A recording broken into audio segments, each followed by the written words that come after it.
Staying on that, the Isikhalo Movement is handing over a gender charter at the Makhanda police station. They're calling for life sentences for sexual offenders, murderers, femicide perpetrators, after a total of 38 children under the age of 17 were killed between April and June. Our reporter Siphosethu Booi joins us from Makhanda in the Eastern Cape. Siphosethu, good afternoon to you. What are the calls that are being made there this afternoon? Good afternoon to you, Stephen, and the rest of the viewers of Newzroom Afrika. We are outside Makhanda today. We're here to hear, of course, what the charter that, of course, the Isikhalo Movement are here to hand over to the police station as well as the Makhanda High Court. And, Stephen, this comes just after this morning where we visited the home of course, this 5-year-old girl who was battered to death with a spade by her uncle in Alexandria, an area that's just an hour away from Makhanda, Stephen. And they spoke, the family, of course, the grandfather, just taking us through the gruesome scene that he was met with when he was called from work to go and view that crime scene where he saw his 5-year-old granddaughter sleeping there, her brain rather, where he had to collect the remains of that little girl. So joining me now is, of course, the director, Annelisa, one of the directors of the Isikhalo Movement, who will just be taking us through the amount of work and all the other work that you guys have been doing as the Isikhalo Foundation Movement here in Makhanda and surrounding areas. And, of course, today we're here to hand over the memorandum, or the chart, rather. Please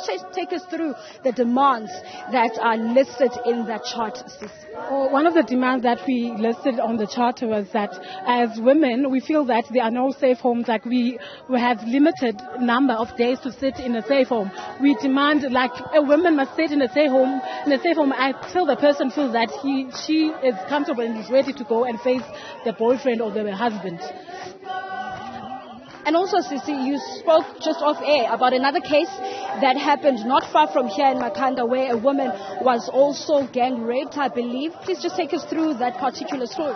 It was just after we went to Bathurst in October where we launched our organization there, and just after the weekend that we left, we heard that a woman was gang raped, where there was a event that was there in Bathurst. So guys that followed him, they tried to take him to a bush and raped him, and those people are still roaming around. So the formation of Isikhalo is to fight against such issues where we roam around with the perpetrators. We as victims we feel that we are not safe around these people. So we are demanding that the law listens to us and reads our charter and tries to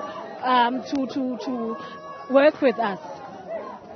That was, of course, Stephen and Elisa, who represents the Isikhalo Movement here in Makhanda and surrounding areas of Bathurst, Alexandria, and also areas from Utenek in Port Elizabeth, because they don't only cater for residents who live in and around this area, but also the entire Eastern Cape. And Stephen, I must also make mention of the fact that there has been a significant jump from the 2021, of course, statistics as far as gender-based violence is concerned in numbers here in this particular province. So the issue of gender-based violence is one that needs to be very looked after, and it's something that, of course, authorities, the law, of course, also making sure that these perpetrators are held and brought to book. Stephen.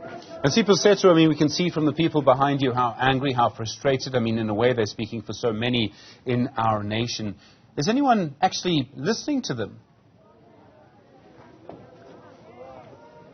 Stephen, the memorandum was, of course, received by the acting colonel and station commander here in Makhanda at the police station just outside the police station when they handed it over. He did make promises that they will be speaking to the higher authorities and getting back, of course, to the Isikhalo Movement and the rest of the women in the province, just to make sure that they look after and also attend to the needs.